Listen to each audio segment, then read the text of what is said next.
നിങ്ങൾ ഇതുവരെ ഈ വീഡിയോ സീരീസ് കണ്ടു തുടങ്ങിയിട്ടില്ലെങ്കിൽ ആദ്യം മുതൽ എല്ലാ വീഡിയോസും കാണുക, എല്ലാം പ്രാക്ടീസ് ചെയ്യുക, ചാനൽ സബ്സ്ക്രൈബ് ചെയ്ത് വെക്കുക. നമ്മളുടെ കോമ്പറ്റീഷൻ റണ്ണിംഗ് ആണ്. രജിസ്റ്റർ ചെയ്തിട്ടില്ലെങ്കിൽ ലിങ്കിൽ ക്ലിക്ക് ചെയ്ത് എത്രയും പെട്ടെന്ന് രജിസ്റ്റർ ചെയ്യുക.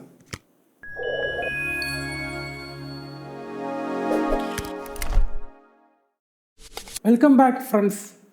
കഴിഞ്ഞൊരു വീഡിയോയിൽ GPS യൂസ് ചെയ്തിട്ട് ഒരു പ്രോജക്റ്റ് ചെയ്തിരുന്നു. അതിൽ ലാറ്റിറ്റ്യൂഡ് ലോങ്ങിറ്റ്യൂഡ് മാത്രമാണ് നമ്മൾ ഡിസ്പ്ലേ ചെയ്യിപ്പിച്ചത്.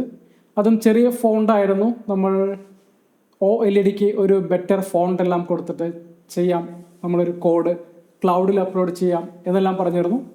നമ്മൾക്ക് കുറച്ചുകൂടി ബെറ്റർ വെർഷനായിട്ടുള്ള ഒരു GPS പ്രോജക്റ്റ് ചെയ്ത് നോക്കാം. ഈ ലിങ്കിൽ ക്ലിക്ക് ചെയ്ത് കഴിഞ്ഞാൽ കോഡ് ഡൗൺലോഡ് ആവും. നിങ്ങൾക്ക് ആക്ച്വലി ഡിസ്ക്രിപ്ഷനിൽ സെയിം ലിങ്ക് ഉണ്ട്. അത് ക്ലിക്ക് ചെയ്ത് കഴിഞ്ഞാൽ ഒരു സിപ്പ് ഫയൽ ഡൗൺലോഡ് ആയിട്ടുണ്ട്. അതിനെ എക്സ്ട്രാക്റ്റ് ചെയ്യാം.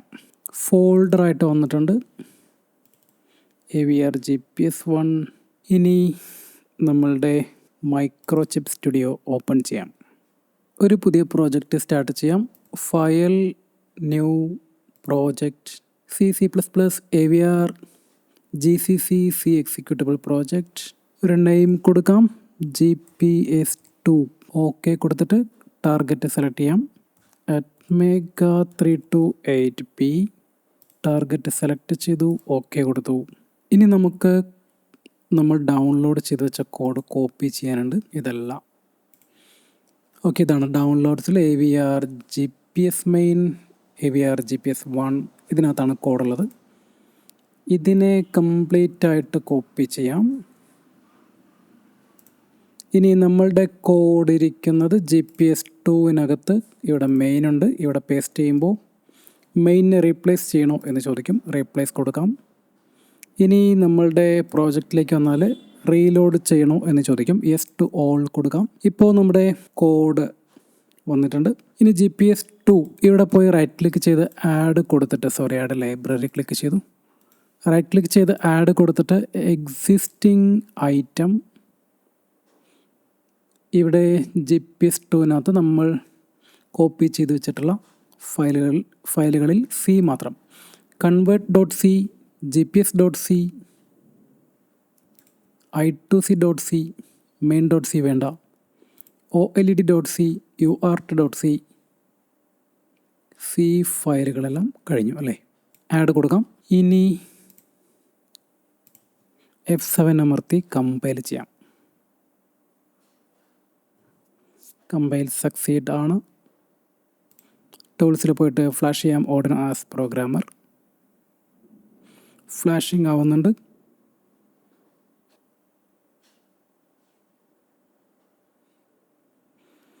ഓക്കെ, നമ്മളുടെ OLEDയിൽ നോക്കുമ്പോൾ ഒരു ടൈമും കാണുന്നുണ്ട്, പിന്നെ ഒരു 0 km/h കാണുന്നുണ്ടല്ലേ. അതിനകത്ത് ഇപ്പോൾ നമ്മൾ റൂമിനകത്താണ് ഇരിക്കുന്നത്, അതുകൊണ്ട് ഡാറ്റ അക്യുറേറ്റ് അല്ല. അതുകൊണ്ട് നമ്മൾ ടേബിളിൽ ചുമ്മാ ഇരിക്കുമ്പോഴും 4 km/h കാണിക്കുന്നുണ്ട്. സോ ഇത് ബേസിക്കലി നമ്മളുടെ ഇങ്ങനത്തെ ചെറിയ GPS മൊഡ്യൂൾ വാങ്ങിക്കുമ്പോൾ വരുന്ന ചെറിയ എററുകളൊക്കെയാണ്. നമുക്ക് അക്യുറേറ്റ് ഡാറ്റ അല്ലാതെ ചുമ്മാ റാൻഡമായിട്ട് ലാറ്റ് ലോങ് മാറിക്കൊണ്ടിരിക്കും. നമ്മൾക്ക് ഇതിന് 3 മോഡ് സെറ്റ് ചെയ്തിട്ടുണ്ട്, കാണിച്ചു തരാം. യെസ്, ഈ മോഡിൽ ലാറ്റിറ്റ്യൂഡ് ലോങ്ങിറ്റ്യൂഡ് കാണുന്നുണ്ട്. നെക്സ്റ്റ് മോഡിലേക്ക് പോകാം. യെസ്, ഇത് ആക്ച്വലി സ്പീഡ് തന്നെയാണ്, പക്ഷെ കാണിക്കുന്നത് നോട്ട്സിൽ ആണ്. സോ കോഡിനകത്ത് എന്താ പറഞ്ഞിട്ടുള്ളത് നോക്കാം. കഴിഞ്ഞ കോഡുമായിട്ട് വളരെ സിമിലാരിറ്റി ഉണ്ടാവും. ഇവിടെ നമ്മൾ GPS ഡാറ്റ എന്ന് പറഞ്ഞൊരു സ്ട്രക്ചർ ഉണ്ടാക്കിയിട്ടുണ്ട്. ഇത് ആക്ച്വലി GPS ഡാറ്റ കഴിഞ്ഞ കോഡിലുണ്ടായിരുന്നു. ഇനി ഇവിടെ കുറച്ച് ഇനീഷ്യലൈസേഷനാണ്. I2C, OLED, UART എല്ലാം നമ്മൾ ഇനീറ്റ് ചെയ്യുന്നുണ്ട്. UART ത്രൂ ആണ് നമ്മൾക്ക് GPS ഡാറ്റ റിസീവ് ചെയ്യുന്നത്. നെക്സ്റ്റ് ഇവിടെ കുറച്ച് വേരിയബിൾസ് ഡിക്ലെയർ ചെയ്തു. ഇവിടെ ഇത് നമ്മൾക്ക് ആവശ്യമില്ല, നമ്മൾ ഉപയോഗിക്കുന്നില്ല. ഇതിനെ ഡിലീറ്റ് ചെയ്യാം. ഇനി ഇവിടെ റിസീവ് ചെയ്യുന്നത് കഴിഞ്ഞ തവണത്തെ പോലെ സിമിലറാണ്. ഡോളർ ആണെങ്കിൽ ഇൻഡെക്സ് 0 ആക്കിയിട്ട് ബഫറിലേക്ക് നമ്മൾ ഡാറ്റ റിസീവ് ചെയ്യുന്നു. /n കിട്ടുന്നത് വരെ എന്ന് വെച്ചാൽ ഒരു സെൻറ്റൻസിൻ്റെ അവസാനം വരെ. എന്നിട്ട് കിട്ടിയതിനെ ബഫറിലാക്കിയിട്ട് ബഫർ നമ്മൾ പാർസിലേക്ക് കൊടുത്തു വിടുന്നുണ്ട്. പാർസ് എന്നൊരു ഫംഗ്ഷൻ എഴുതിയിട്ടുണ്ട്. അത് ആക്ച്വലി GPS.c-ക്കകത്താണ്. നമുക്ക് പോയി നോക്കാം. അത് കഴിഞ്ഞിട്ട് ഇവിടെ ഒരു പ്രയോറിറ്റി എന്ന് പറഞ്ഞിട്ട് ഒരു വേരിയബിൾ ഇൻക്രിമെൻറ്റ് ചെയ്യുന്നത് കാണുന്നുണ്ടല്ലേ, PRTY പ്രയോറിറ്റി എന്നാണ് ഉദ്ദേശിച്ചത്. അതിവിടെ ഇൻക്രിമെൻ്റ് ആവുന്നുണ്ട്. ആക്ച്വലി ഇവിടെ പ്രയോറിറ്റി ഇവിടെയാണ് ചെക്ക് ചെയ്യുന്നത്. ഇത് ഇത്രയും തവണ എന്ന് വെച്ചാൽ 199 ടൈംസ് നമ്മൾക്ക് ഇത് ഇൻക്രിമെൻ്റ് ആവുമ്പോഴാണ് ആക്ച്വലി ഇവിടെ ഒരു ബട്ടൺ പ്രസ് ചെക്ക് ചെയ്യുന്നുണ്ട്. അതാണ് പിൻ ഡിയിൽ നമ്മൾക്കൊരു ബട്ടൺ ഉണ്ടല്ലേ, ആ ബട്ടണാണ് ആക്ച്വലി നമ്മൾ സ്ക്രീനിൽ കാണുന്ന ഈ ബട്ടൺ. ഓക്കെ, ആ ബട്ടൺ നമ്മൾ പ്രസ് ചെയ്യുന്നുണ്ടോ ചെക്ക് ചെയ്യുന്നുണ്ട്. അപ്പോൾ നമ്മളൊരു സ്റ്റേറ്റിന് ഇൻക്രിമെൻറ്റ് ചെയ്യുന്നുണ്ട്. ഇവിടെ സ്റ്റേറ്റ് മെഷീൻ എന്നുള്ള മെത്തേഡാണ് ഉദ്ദേശിച്ചിട്ടുള്ളത്. അപ്പോൾ സ്റ്റേറ്റ് മാറുന്ന സമയത്ത് ആക്ച്വലി ഇവിടെ നിന്ന് ഒരു ഡിസ്പ്ലേ റിസൾട്ട് കോൾ ചെയ്യുമ്പോഴാണ് സ്റ്റേറ്റിൻ്റെ ആവശ്യം. ഡിസ്പ്ലേ റിസൾട്ട് താഴെ തന്നെ ഉണ്ട്.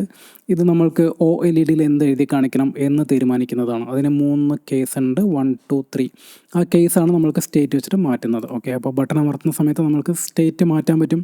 സ്റ്റേറ്റ് മാറ്റിക്കഴിഞ്ഞാൽ ഡിസ്പ്ലേയിൽ എന്താണോ വരുന്നത് അതാണ് അവിടെ തീരുമാനിക്കുന്നത്. ഒന്നുകൂടി ബട്ടൺ അമർത്തി നോക്കിക്കഴിഞ്ഞാൽ അറിയാം. ഇപ്പോൾ നോട്ട്സിൽ കാണിക്കുന്നത് നെക്സ്റ്റ് മോഡിൽ ടൈമും km/h കാണിക്കുന്നു. നെക്സ്റ്റ് മോഡിൽ ലാറ്റ് ലോങ് കാണിക്കുന്നു.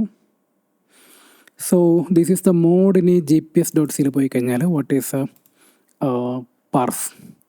പാർസിൽ നമ്മൾ NME ഡാറ്റ കൊടുത്തു വിട്ടു. എന്നിട്ട് അതിനകത്ത് കഴിഞ്ഞ കോഡിൽ അതേപോലെ GPRMC ഉണ്ടോ എന്നുള്ളത് നോക്കി. എന്നിട്ട് വേറൊരു ഫംഗ്ഷനാണ് വിളിക്കുന്നത്. അതിനകത്ത് NMEയും GPS ഡാറ്റ എന്ന് പറഞ്ഞ സ്ട്രക്ചറിൻ്റെ അഡ്രസ്സും കൊടുത്തിടുന്നുണ്ട്. സോ ആ ഫംഗ്ഷൻ തൊട്ട് താഴെ തന്നെയുണ്ട്. അതിനകത്താണ് നമ്മൾ പാർസിങ് ചെയ്യുന്നത്. ഇവിടെ STRT ഒക്കെ കഴിഞ്ഞ കോഡിലും യൂസ് ചെയ്തിരുന്നു. കോമ വെച്ചിട്ട് നമ്മൾ കിട്ടിയ സ്ട്രിങ്ങിനെ ഡാറ്റ സെപ്പറേറ്റ് ആക്കും. എന്നിട്ട് ഓരോ ടോക്കണും നോക്കിയിട്ട് നമ്മൾ GPS-ൻ്റെ ലാറ്റിറ്റ്യൂഡ്, ഡയറക്ഷൻ, ടൈം ഇതെല്ലാം നമ്മൾ ഫില്ല് ചെയ്യും. ഇനി ഇവിടെ 2 കൺവേർഷൻ ഉണ്ട്, UTC to IST, notes to KMPH. ഇത് കിടക്കുന്നത് ഇവിടെ convert.c എന്ന് പറഞ്ഞ ഫംഗ്ഷനകത്താണ്. String to float. Okay, string to float മാത്രമാണ് ഇവിടെ ഉള്ളത്. അപ്പോൾ സ്ട്രിങ് ടു ഫ്ലോട്ടിനകത്ത് എന്താ ചെയ്തിട്ടുള്ളത് എന്നുള്ളത് നിങ്ങൾ കുറച്ച് ടൈം എടുത്തിട്ട് ഇതിൽ നോക്കി പഠിക്കേണ്ടതാണ്. പക്ക ലോജിക്കൽ തിങ്കിങ് ആണ്, അതുകൊണ്ട് ഇവിടെ എക്സ്പ്ലെയിൻ ചെയ്തിട്ട് കാര്യമില്ല, നിങ്ങൾ തന്നെ നോക്കി പഠിക്കണം. നെക്സ്റ്റ് ഇവിടെ നോട്ട്സ് ടു KMPH ഇവിടെ തന്നെയുണ്ട്. ആക്ച്വലി km/h ആക്കാനായിട്ട് നോട്ട്സിനെ 1.852 കൊണ്ട് മൾട്ടിപ്ലിക്കേഷൻ ചെയ്യണം. അപ്പോഴാണ് നോട്ട്സ് കിലോമീറ്ററിലാവുന്നത്. ഇത് UTC-നെ IST ആക്കാൻ 5.5 മണിക്കൂർ ആഡ് ചെയ്യണം. അപ്പോൾ കിട്ടുന്ന ടെക്സ്റ്റാണ്. ടെക്സ്റ്റിനെ നമ്മൾക്ക് നമ്പർ ആക്കിയിട്ട് വേണം ആഡ് ചെയ്യാനായിട്ട്. സോ അത് ഇവിടെ എങ്ങനെയാണ് scanf മെത്തേഡ് വെച്ചിട്ട് ചെയ്തിട്ടുള്ളത് എന്ന് നിങ്ങൾ നോക്കി പഠിക്കുക.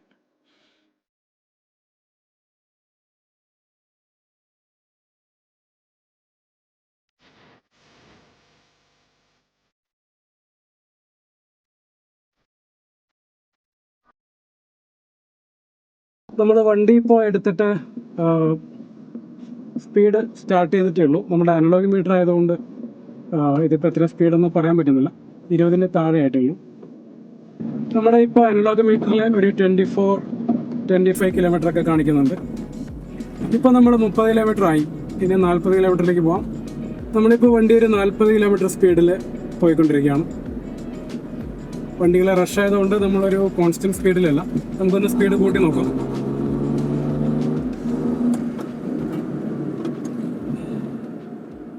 Hope you enjoy the video. Project practice ചെയ്ത് നോക്കുക. നമ്മളുടെ വീഡിയോ സീരീസ് മുഴുവനും പ്രാക്ടീസ് ചെയ്യുക, മാക്സിമം യൂട്ടിലൈസ് ചെയ്യുക. ഇതുപോലുള്ള വീഡിയോയുമായിട്ട് വീണ്ടും കാണാം. സബ്സ്ക്രൈബ് ചെയ്തിട്ടില്ലെങ്കിൽ സബ്സ്ക്രൈബ് ചെയ്ത് വയ്ക്കുക, ബെൽ ബട്ടൺ അമർത്തി വയ്ക്കുക. Thank you for watching. Bye bye.